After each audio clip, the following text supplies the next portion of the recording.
مثل الذين اتخذوا من دون الله أولياء كمثل العنكبوت اتخذت بيتا وإن أوهن البيوت لبيت العنكبوت لو كانوا يعلمون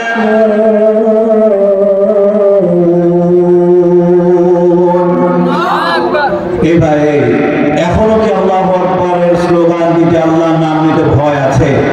পৃথিবীর বুকে আল্লাহু আকবারের স্লোগানকে কেউ দাবিয়ে রাখতে পেরেছে? আবু জেহেল, আবু লাহাব, উতবা, শাইবা তারা চেষ্টা করেছিল কোরআনের আওয়াজ, কোরআনের নূরকে মুছিয়ে দিবে, তারা কি পেরেছে? বাংলার জমিনে যারা বলেছিল এ আল্লাহু আকবার দলীয় স্লোগান, এ আল্লাহু আকবারের ধ্বনি দেয়া যাবে না, তারা কি বাংলার জমিনে আল্লাহু আকবারের স্লোগানকে স্তব্ধ করতে পেরেছে? বাংলার মুসলমান বাংলার জমিনে আল্লাহু আকবারের স্লোগান দিয়ে সূর্য ওঠে, আল্লাহু আকবারের স্লোগান দিয়ে সূর্য ডুবে। এই জমিন থেকে যারা আল্লাহু আকবারের স্লোগানকে মুছিয়ে দিতে চেয়েছিল, আল্লাহ তাদেরকেই দেশ ছাড়া করেছে। কথা বলে ঠিক কিনা? আমি বারবার বলবো না, বলবো একবার, কোরআন থেকে তেলাওয়াত হলে সমস্ত শক্তি একত্রিত করে বলতে পারবেন কি আল্লাহু আকবার? আল্লাহ রাব্বুল আলামিন আনকাবুত মাকড়সার নামে কেন সূরা নাযিল করলেন?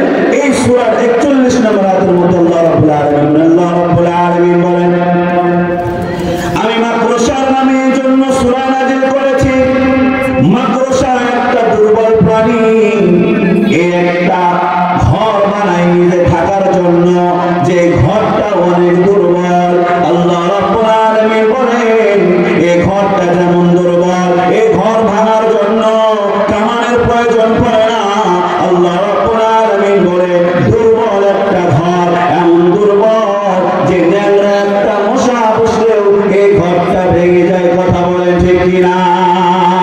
আল্লাহ রাব্বুল আলামিন বলেন আমি মাকড়সার নামে এই জন্যই সূরা নাযিল করেছি যে মাকড়সা যে ঘরটা বানায় বড় দুর্বল। আল্লাহ রাব্বুল আলামিন বলে আমি ছাড়া যারা অন্যদেরকে অভিভাবক মনে করবে এই আমার জন্যই যথেষ্ট, অমুক নেতাই আমার জন্য যথেষ্ট।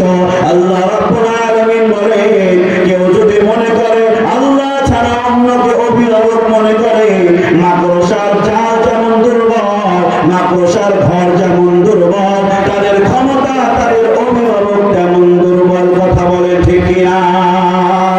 আল্লাহ রাব্বুল আলামিনের বলার দ্বারা এটাই বোঝায় পৃথিবীর বুকে আল্লাহ ছাড়া কেউ যদি মনে করে অমুক ব্যক্তি আমার জন্য যথেষ্ট, আল্লাহ বলে না না না না না, কেউ যদি মনে করো অমুক নেতা আমার জন্য যথেষ্ট, মাকড়সার জাল যেমন দুর্বল, মাকড়সার জাল ভাঙার জন্য যেমন কোনো কামানের প্রয়োজন পড়ে না, তোমার নেতার মসনদ, তোমার নেতার গতি ঠিক রাখার জন্য বড় কোনো দলের প্রয়োজন নাই। ছাত্র জনতাই তোমার গতি উল্টায় দিতে পারে। কথা বলেন ঠিক কিনা?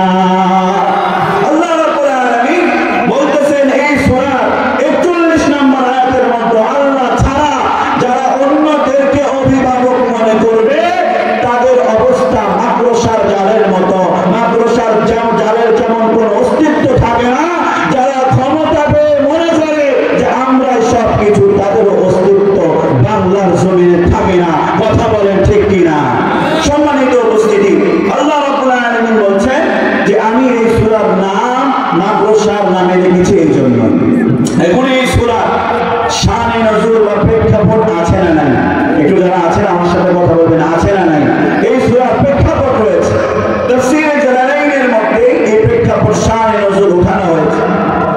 হযরত আল্লাহ রাসূল সাল্লাল্লাহু আলাইহি ওয়াসাল্লামের একজন সাহাবী খাব্বাব ইবনুল আরদ রাদিয়াল্লাহু তাআলা আনহু, উনি আল্লাহ রাসূল সাল্লাল্লাহু আলাইহি ওয়াসাল্লামের কাছে গেলেন, ইয়া আল্লাহর রাসূলকে ডাক দিয়ে বলে, ইয়া রাসূলুল্লাহ, ইসলাম গ্রহণ করার কারণে অনেক চাপ, অনেক কষ্ট আমাদেরকে সহ্য করতে হয়। ইয়া রাসূলুল্লাহ, আপনি আল্লাহর কাছে দোয়া করেন এই কষ্ট যাতে করে আমাদেরকে আল্লাহ কমায় দেয়। তাফসীরে জালালাইনের মধ্যে লেখা হয় আল্লাহর রাসূল সাল্লাল্লাহু আলাইহি ওয়াসাল্লাম কেউ বলে কাবা শরীফে হিলান দিয়েছিলেন। আল্লাহর রাসূল খাব্বাব ইবনুল আরদের কথা শুনে সোজা হয়ে বসে গেলেন। খাব্বাব ইবনুল আরদকে আল্লাহর রাসূল ডাকতে বলে, ও খাব্বাব, এখনো কি তোমার উপরে তেমন অত্যাচার তেমন জুলুম হয়েছে? আল্লাহর রাসূল বলেন, আগের নবীর উম্মতদের উপরে এমন অত্যাচার এমন জুলুম হয়েছে যে তার উম্মতদেরকে জীবিত অবস্থায় গর্তের মধ্যে অর্ধেক ঢুকায়া মাটি দিয়ে চাপা দিয়ে লোহার করার দিয়ে অন্যান্য নবীর উম্মতদেরকে লোহার করার দিয়ে তাদের মাথা দিয়ে লোহার করার চালায়া দ্বিখণ্ডিত করা হয়েছে। এমন জুলুম কি তোমাদের উপরে এখনো শুরু হয়েছে নাকি? আল্লাহর রাসূল ডাকতে বলেন,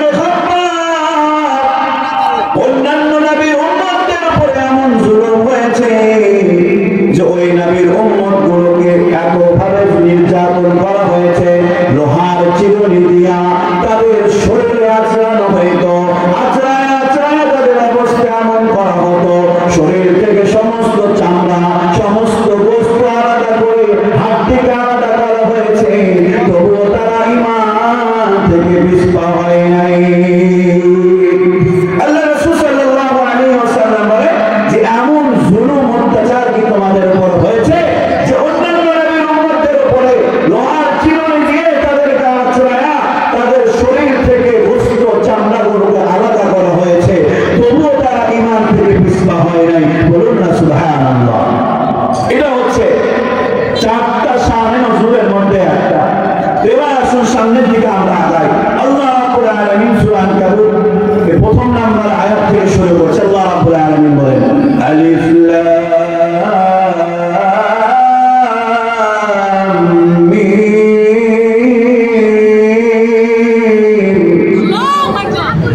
আহাসিবান নাসু আন ইউতরাকু আন ইয়াকুলু আমান্না ওয়া হুম লা ইফতানুন। আল্লাহ রাব্বুল আলামিন বলেন, আলিফ লাম মিম। আমরা সকলে জানি আল্লাহ রাব্বুল আলামিন এর অর্থ জানেন, সেদিকে আগাবো না, সময় নষ্ট করব না। আসলে এরপর আল্লাহ রাব্বুল আলামিন বলতেছেন, আহাসিবান নাস আন ইউতরাকু আন ইয়াকুলু আমান্না ওয়া হুম লা ইফতানুন। আল্লাহ রাসূল সাল্লাল্লাহু আলাইহি ওয়াসাল্লামকে আল্লাহ রাব্বুল আলামিন জানাই দিচ্ছে, হে আল্লাহর রাসূল, আপনি আপনার উম্মতদেরকে জানাই দেন, মানুষ কি মনে করে যে আমরা ঈমান এনেছি এই কথা বললেই তাদেরকে পরীক্ষা না করে আমি আল্লাহ ছেড়ে দেব? আল্লাহ রাব্বুল আলামিন বলছেন যে যারা ঈমান এনেছে, ঈমান আনার পরে আমি আল্লাহ রাব্বুল আলামিন পরীক্ষা করব না, আর তারা বলবে আমরা ঈমানদার, ঈমান এনেছি এই কথা বলেই তাদেরকে ছেড়ে দেব, এটা কখনো হতে পারে না। আল্লাহ রাব্বুল আলামিন সূরা বাকারা 214 নম্বর আয়াতের মধ্যে বলেন, আম হাসিবাতুম আন তাদখুলুল জান্নাতা ওয়া লাম্মা ইয়াতিকুম মাসালুল লাযীনা খালাউ মিন ক্বাবলিকুম মাসাতহুমুল বা'সাউ ওয়াদ-ضَرَّاءُ وَزُلْزِلُوا حَتَّى يَقُولَ الرَّسُولُ وَالَّذِينَ آمَنُوا مَعَهُ مَتَى نَصْرُ اللَّهِ أَلَا إِنَّ نَصْرَ اللَّهِ قَرِيبٌ।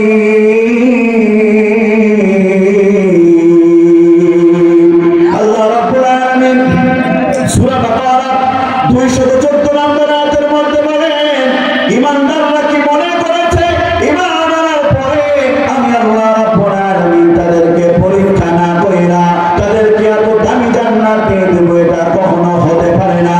আমি আল্লাহ রাব্বুল আলামিন প্রত্যেকটা ঈমানদারের পরীক্ষা করে দেখব আসলে ঈমানদার নাকি মুনাফিক। আল্লাহ রাব্বুল আলামিন বলে, শুধু তোমাদের উপরে পরীক্ষা করেছি তা নয়, অন্যান্য নবীর উম্মতদের উপরে পরীক্ষা ছিল। শুধু তা নয়, তারা বলেছিল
মৌলিক কারণ তিনটা। কয়টা কারণ? যে কয়জন আসলে উত্তর দেবেন, বুঝতে পারছেন তো আলোচনা ইনশাআল্লাহ। আল্লাহ রাব্বুল আলামিন বলছেন যে আমি আল্লাহ যে পরীক্ষা নেব তার মৌলিক কারণ কয়টা? তিনটা। কয়টা? আল্লাহ রাব্বুল আলামিন বলেন সূরা আনকাবুতের 3 নম্বর আয়াতের মধ্যে আল্লাহ রাব্বুল আলামিন দেখতে চায় ঈমান আনার পরে কে সত্যবাদী আর কে মিথ্যাবাদী। আল্লাহ রাব্বুল আলামিন বলেন ওয়ালাকাদ ফাতান্নাল্লাযীনা মিন ক্বাবলিহিম ফালায়া'লামান্নাল্লাহুল্লাযীনা সাদাকু ওয়া লায়া'লামান্নাল কাযিবিন। আল্লাহ রাব্বুল আলামিন বলেন ঈমান আনার পরে কে সত্যবাদী আর কে মিথ্যাবাদী এটা যাচাই বাছাই করার জন্য আমি আল্লাহ পরীক্ষা নিয়েছি। আমরা পৃথিবীর বুকে বাংলার জমিনে দেখেছি অনেক মানুষ নামে মুসলমান কিন্তু পূজার মণ্ডপে গিয়ে পড়েছে যে দুর্গা মায়ের কারণে আমাদের বাংলাদেশে শান্তি এসেছে, কিন্তু দেখি এ ব্যক্তি মুমিন নাকি টাটকা মুনাফিক। মুনাফিকও বলা যায় না। যে ব্যক্তি বলতে পারে মুসলমান হওয়ার পরেও যে আমাদের দেশের মধ্যে শান্তি বরকত এই সমস্ত কিছু নাজিল হচ্ছে দুর্গা মায়ের কারণে, এই ব্যক্তি কি মুসলমান নাকি টাটকা মুনাফিক? আওয়াজ দিয়ে বলেন এই তো টাটকা মুনাফিক শুরু নয়, মূর্তির উপরে বিশ্বাস রাখার কারণে তাকে মুশরিক বলা যায়। কথা বলেন ঠিক কিনা? আল্লাহ রাব্বুল আলামিন বলতেছেন যে আমি আল্লাহ রাব্বুল আলামিন পরীক্ষা তো এই জন্যই নিই যে কে সত্যবাদী আর কে মিথ্যাবাদী। আমরা আমাদের বাংলার জমিনে অনেক মানুষকে দেখেছি যারা মুসলমান নামে কথা দিয়েছে একরকম কিন্তু কথাকে দুই রকম করেছে, এমন মানুষ বোধহয় গমস্তপুরে নাই। কথা বলে আছে না নাই? আল্লাহ রাব্বুল আলামিন বলেন ঈমান আনার পরে কেউ দুই রকম কথা বলতে পারে না। যে ঈমান এনেছে মুসলমান হয়েছে, মুসলমানের সমস্ত গুণ তার মধ্যে ধারণ করা লাগবে।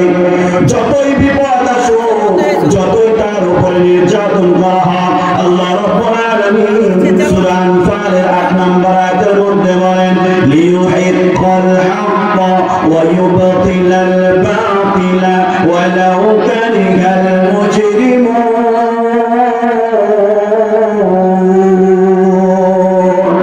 আল্লাহ রাব্বুল আলামিন বলেন আমি অবশ্যই ইমানদারের ভিতর থেকে কে হক আর কে বাতিল এটা পরীক্ষা করার জন্য আমি পরীক্ষা রেখেছি। আমি দেখতে চাই ঈমান এনেছে, মুখে বলেছে আমি ঈমানদার, ঈমান আনার পরে শরীয়তের সমস্ত পরিপন্থী কাজ করেছে। আল্লাহ রাব্বুল আলামিন বলে আমি পরীক্ষা রেখেছি এই জন্য যে দেখতে চাই কে হক আর কে বাতিলের পক্ষ নেয়।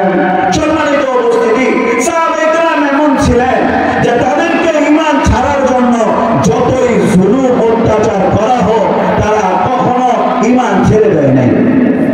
হযরত আব্দুল্লাহ ইবনে হুযাফা রাদিয়াল্লাহু তাআলা ওনার ঘটনা আল বিদায়া ওয়ান নিহায়া ইতিহাসের গ্রন্থের মধ্যে লেখা হয় যে পারস্য সম্রাটের কাছে আব্দুল্লাহ ইবনে হুযাফা আটক হলেন।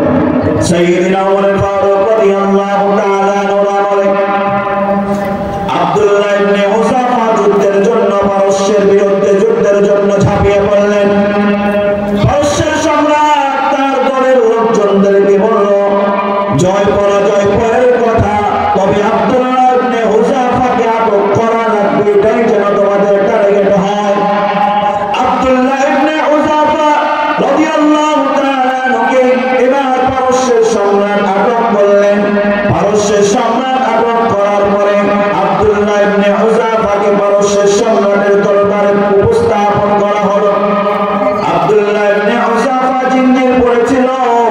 আব্দুল্লাহ ইবনে হুযাফাকে সেরা এবার ডাক দিয়ে বলে পারস্যের সম্রাট আব্দুল্লাহ, তোমার গায়ে শিকল মানায় না, তোমার হাতে হাত করা মানায় না, হাত করা খুলে দাও, আমার পাশের চেয়ারে বসো, এটাই আমি চাই।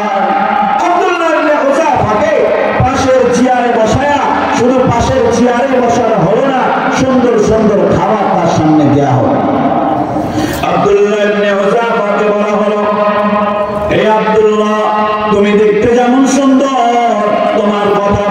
তেমন সুন্দর, আমি তোমার সাথে বন্ধুত্ব করতে চাই। পারস্যের সম্রাট আব্দুল্লাহ ইবনে হুযাফার নাম দিয়ে বলে, আব্দুল্লাহ, তোমার সাথে আমি বন্ধুত্ব করতে চাই, তবে তোমার আমার বন্ধুত্বের মধ্যে একটা পর্দা আছে। এই পর্দাটা হচ্ছে তুমি ঈমানদার আর আমি হচ্ছে খ্রিস্টান। রে আব্দুল্লাহ, তুমি ঈমান ছেড়ে দাও, বিনিময়ে যা চাইবা তোমার তাই দেয়া হবে। আব্দুল্লাহ ইবনে হুযাফাকে প্রস্তাব করা হলো যে তুমি ঈমান ছেড়ে দাও, তুমি খ্রিস্টান হয়ে যাও, তুমি বিনিময়ে যা চাইবে তাই তোমাকে দেয়া হবে। আব্দুল্লাহ ইবনে হুযাফা চুপ করে আছে, কথা বলে না। পারস্যের সম্রাট আব্দুল্লাহ ইবনে হুযাফার ডাক দিয়ে বলে, আব্দুল্লাহ, হয়তো খ্রিস্টান হওয়ার পরে তুমি তোমার এলাকায় যেতে পারবে না। আমার পক্ষ থেকে তোমাকে হাদিয়া স্বরূপ আমি ঘোষণা করলাম, তোমার এলাকায় তোমার যাওয়া লাগবে না।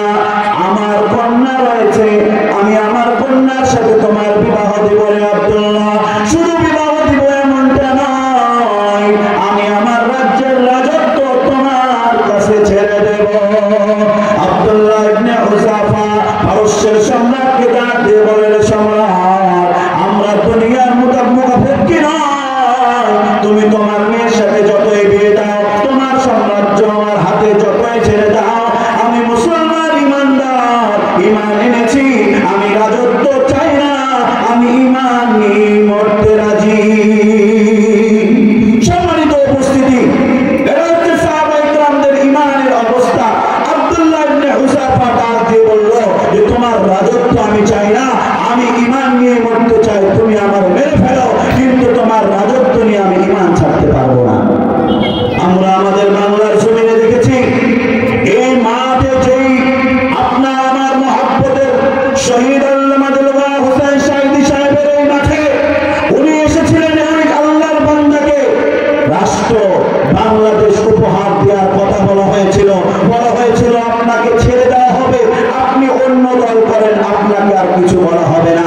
আল্লামা দিলওয়ার হোসেন সাঈদী সাহেবকে আমরা মহব্বত এই জন্যই করি যে উনি মরতে রাজি হয়েছেন, তবুও ঈমান থেকে পিছপা হয় নাই। কথা বলেন ঠিক কিনা? সম্মানিত উপস্থিতি, সাহাবায়ে কেরামদের ঈমান ছিল এরকম। বাংলার জমিনেও আল্লাহর কিছু কোরআনের পাখি ছিল যারা ইহুদি নাসারা দালালদের স্বৈরাচারদের পায়ের কাছে কখনো মাথা নিচু করে নাই, তারা ঈমান নিয়ে মরতে রাজি হয়েছে, তবুও ঈমান ছাড়ে নাই। কথা বলেন ঠিক কিনা?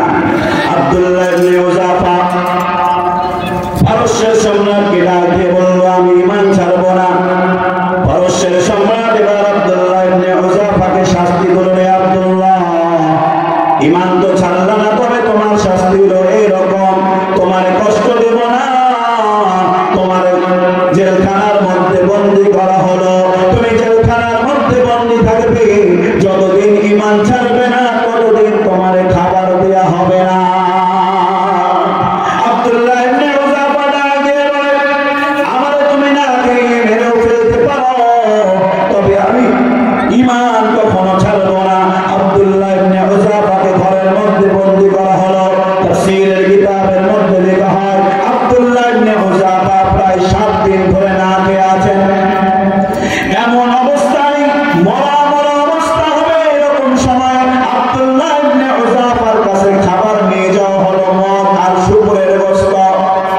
আব্দুল্লাহ ইবনে হুযাফাকে বলা হলো, আপনি তো মুমূর্ষু অবস্থায় আছেন, এমন সময় আপনার খাবারের প্রয়োজন, আপনাকে খাবার দেওয়া হলো, খাবার হচ্ছে মদ আর শুকরের গোশত, আপনি যদি খান পেতে যাবেন।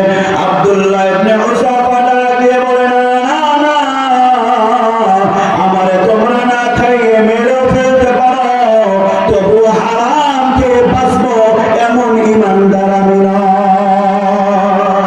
বলুন না সুবহানাল্লাহ। এবার আব্দুল্লাহ ইবনে হুযাফার প্রতি পারস্যের সম্রাট আরো রাগান্বিত হয়ে গেল। তার যারা সঙ্গী সাথী ছিল তাদেরকে নিয়ে আব্দুল্লাহ ইবনে হুযাফার সামনে ডেগের মধ্যে তেল গরম করা হলো। ডেগের মধ্যে তেল গরম করে আব্দুল্লাহ ইবনে হুযাফার সামনে তার সঙ্গীদেরকে ওই গরম তেলের মধ্যে চুবায়া মেরে ফেলা হলো।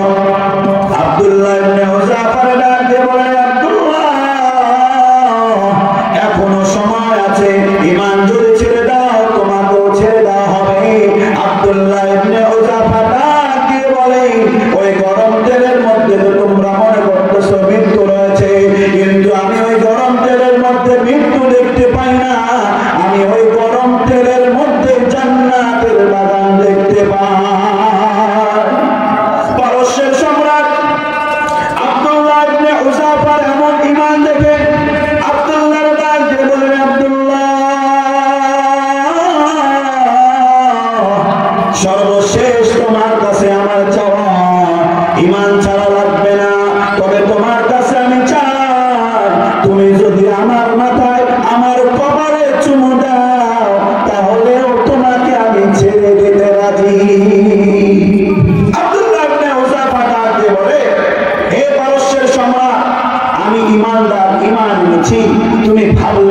বলে যে তোমার কপালে আমি আমার জানের বিনিময়ে চুমু খাবো। আব্দুল্লাহ ইবনে হুযাফা পারস্যের সম্রাটের কাছে আবার নিজে আবার একটা আবদার রাখলেন, আমি তোমার কপালে চুমু খেতে রাজি আছি, তবে আমার জানের বিনিময়ে নয়। আব্দুল্লাহ ইবনে হুযাফা বলে, আমি আমার জানের বিনিময়ে তোমাকে চুমু খাবো না। আমার যারা সঙ্গী সাথী এখনো জেলখানার মধ্যে বন্দী রয়েছে, তুমি তাদেরকে ছেড়ে দাও। তুমি যদি তাদেরকে ছেড়ে দাও তাহলে এর বিনিময়ে আমি তোমার কপালে চুমু খেতে রাজি। এবার পারস্যের সম্রাট ডাকতে বলে, আব্দুল্লাহ, তোমার ঈমান দেখে আমি খুশি হয়েছি, তোমার সঙ্গীদেরকে আমি ছেড়ে দিলাম। এবার তুমি আমার কপালে যদি চুমু খাও আমি ধন্য হয়ে যাব। সুবহানাল্লাহ। সম্মানিত উপস্থিতি, এ হচ্ছে সাহাবায়ে কেরামদের ঈমানের অবস্থা এরকম যে ওনারা মরতে রাজি, তবে ঈমান ছাড়তে কখনো রাজি হয় নাই। সম্মানিত উপস্থিতি, আল্লাহ রাব্বুল আলামিন বলে যে আমি ঈমানি পরীক্ষা মৌলিক তিনটা কারণ। এক নম্বর কারণ যে আল্লাহ রাব্বুল আলামিন বলেন যে আমি দেখতে চাই ঈমান আনার পরে কে ঈমানের উপরে সত্যবাদী আর কে মিথ্যাবাদী। দ্বিতীয় নম্বর কারণ আল্লাহ রাব্বুল আলামিন বলেন আমি দেখতে চাই যে ঈমান আনার পরে কে মুনাফিকি করে আর কে ঈমানের উপরে অটুট থাকে।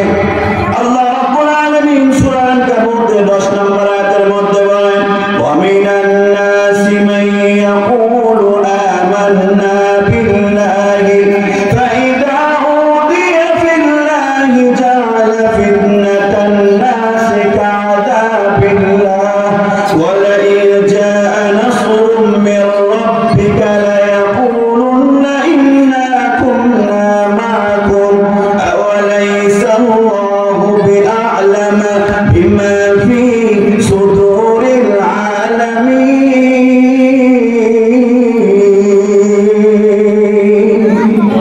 আল্লাহ রাব্বুল আলামিন ডাক দিয়ে বলেন, মানুষের মধ্যে কত মানুষ আছে এরকম যে তারা ঈমান এনেছে, ঈমানের উপরে চলার কারণে যখন তাদের উপরে কোনো কষ্ট ক্লেশ দেখা যায়, তারা বলে যে কষ্ট ক্লেশটা হচ্ছে মানুষের পক্ষ থেকে।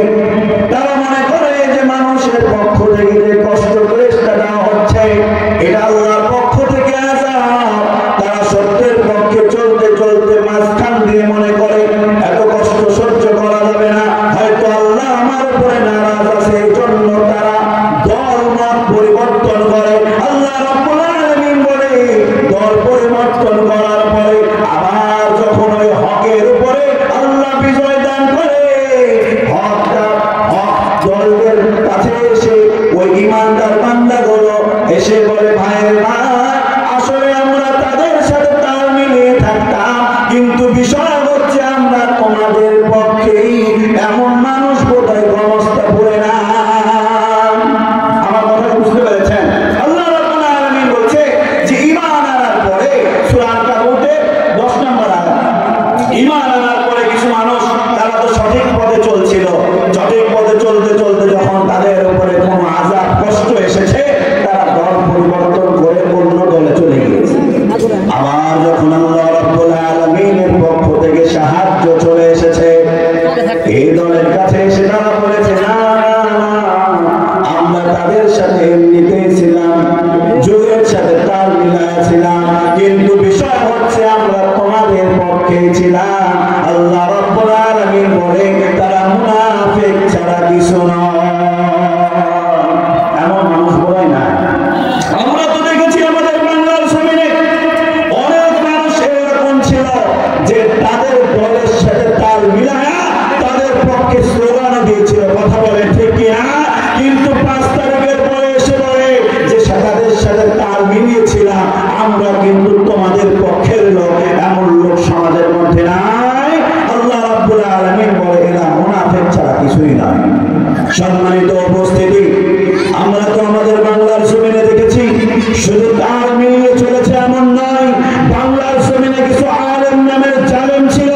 আপনার আমার মহব্বতের মানুষ শহীদ আহমদুল হোসেন সাইদি সাহেবের যখন ফাঁসির রায় হয়েছিল, শাহবাগে গিয়ে কিছু আলেম ওলামা তাদের সাথে তাল মিলিয়ে সাইদি সাহেবের ফাঁসি চেয়েছিল, কথা বলে ঠিক কিনা? আল্লাহ রাব্বুল আলামিন বলে তোমরা হয়তো সমাজের জন্য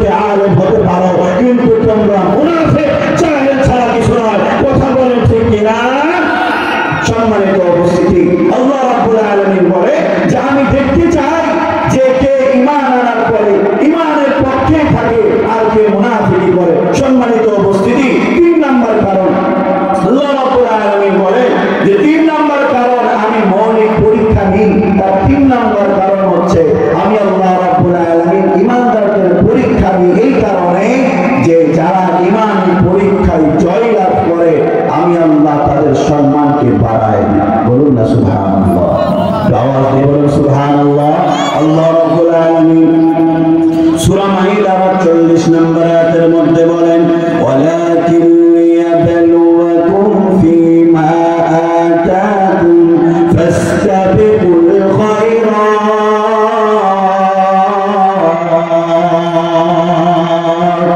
আল্লাহ রাব্বুল আলামিন বলেন আমি যা দিয়েছি তার মধ্য থেকে তোমাদের পরীক্ষা নেব।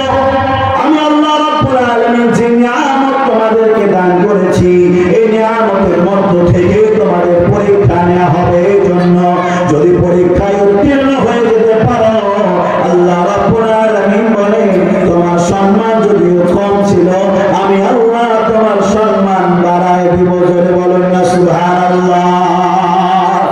আচ্ছা বলুন তো দেখি আপনার আমার মহব্বতের মানুষ আল্লামা দেলওয়ার হোসেন সাঈদী সাহেব এই মাঠে তো এসেছিলেন। আপনারা যারা মুরব্বী তারা জানেন আল্লামা দেলওয়ার হোসেন সাঈদী সাহেবের সম্মান মহব্বত আপনার আমার কলবের মধ্যে আছে না নাই?